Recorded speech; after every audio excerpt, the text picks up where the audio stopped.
lang, mabilis lang. Sorry. Mabilis lang. Ano ang payo sa'yo ni Ate V ngayon papasok ka sa... Same. Kasi for example, pag sinabi mo ako sa showbiz, hindi naman ako mas nakilala bilang isang artista. Mas nakilala ako sa TV, diba, as hosting. So lahat ng mga game show ko, siguro kung nakakapanood kayo, ang kausap ko talaga yung mga tao. Yes. Diba kami nagkakaiyakan, yung kwento ng mga tao.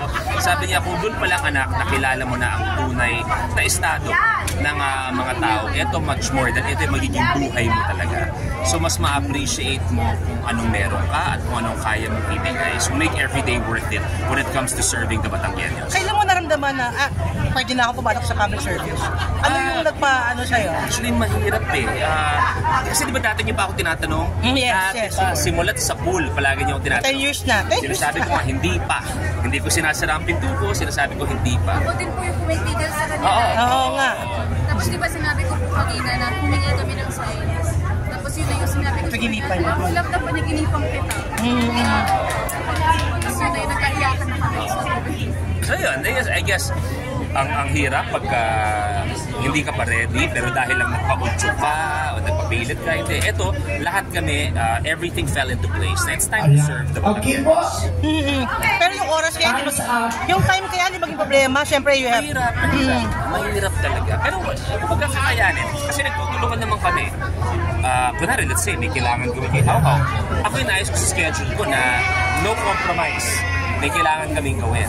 And vice versa naman siya din. Pag kunwari may oras, sasama sila sa akin, kahit si Peanut. So, it's really a give and take sa atin. Dapat kasi papalit dapat showbiz si Jessie, no? Pero sabi nga niya, sinabi niya muna dahil tutulungan ka niya. Anong feeling lang? Hindi, sobrang nakakatuwa. Kasi one, na-miss niya magtrabaho. Second, income din yan.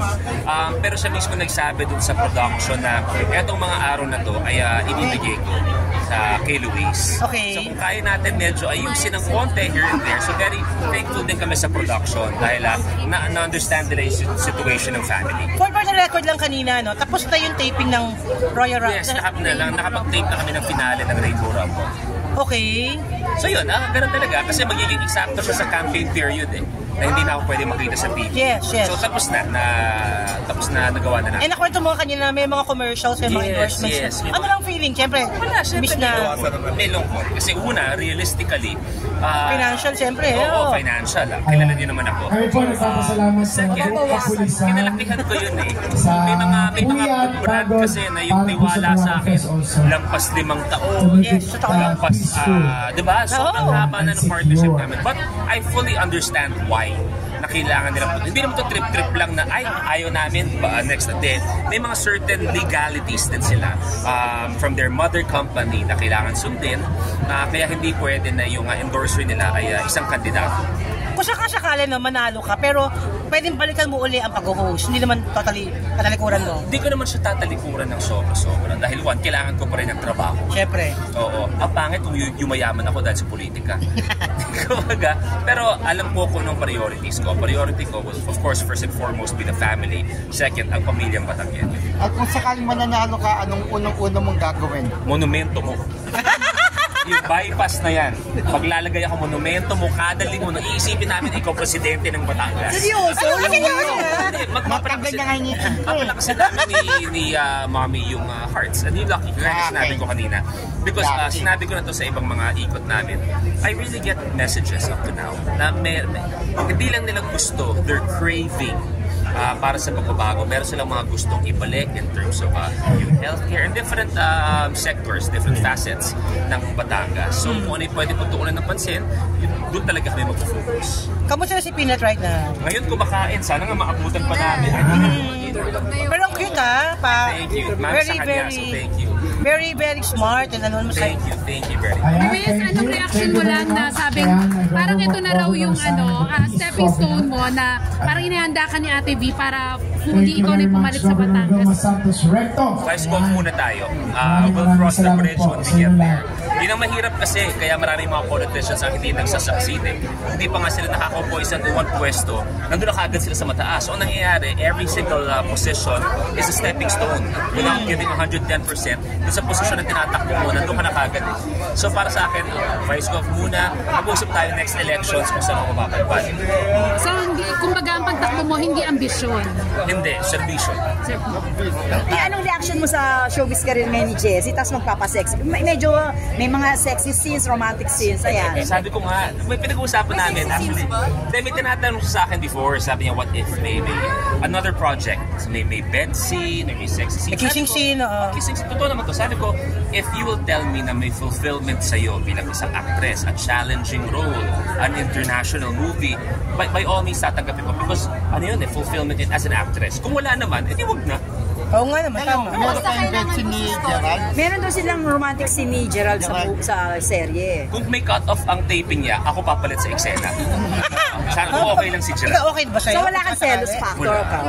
Kung may kissing scene, tatanggapin mo, may bed scene. Kailangan ko sa role, syempre, di ba? Ito naman po, lumaki naman po ito kay Momski po, kay Tabi po. So, sanay naman po siya po. Ako naman po, basta kailangan po sa script yun lang. Ba't bayad? Basta bayad. Bayad, kailangan. Yan ang tatanggapin. Basta, di ba, trip-trip lang na may kissing scene. O Jessie, ano reaction mo? Wala na siya na endorsements, shows. Syempre, ikaw ang hahawak ng budget, di ba? Ako naman po talagang mahawak ng budget ngayon. Talaga. Paano? Pero kaya din po ako babalik sa trabaho. Ay, Oo, syempre. Ako naman po ang susuporto sa kanya. ano Tama reaction mo naman. doon, Luis? Kala mo naman, Bubuhayin ka ni Jessie. That's our household.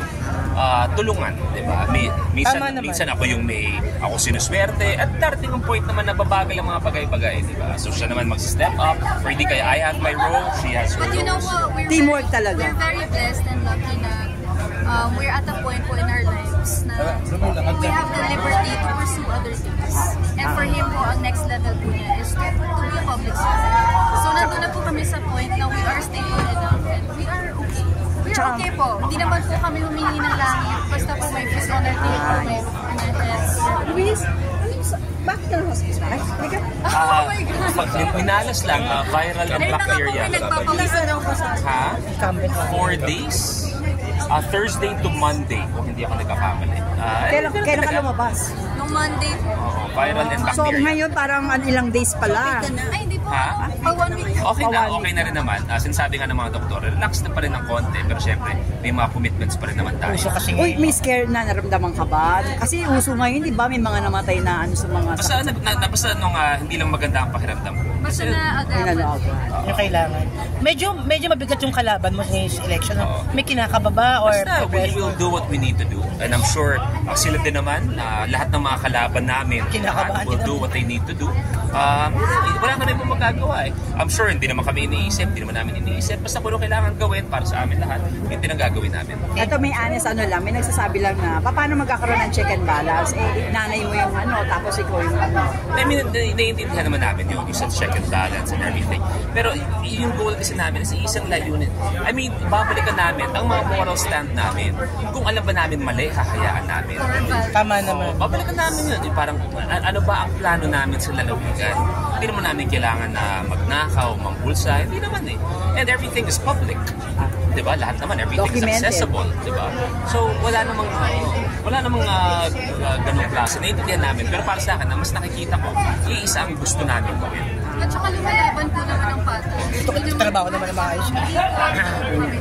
Nag-iisip ng mga programa nila. So ako po, I want to speak for him po kasi parang sinasabi po nila, ay ganito, ganyan. Pero to be honest po, at the end of the day, election po ito. Istoboto po ang mga tao. Kaya nga po kami nandito humihingi po ng lambing, ng sulong, na sana po pagbigyan po. Maraming salamat. Thank you so much. And good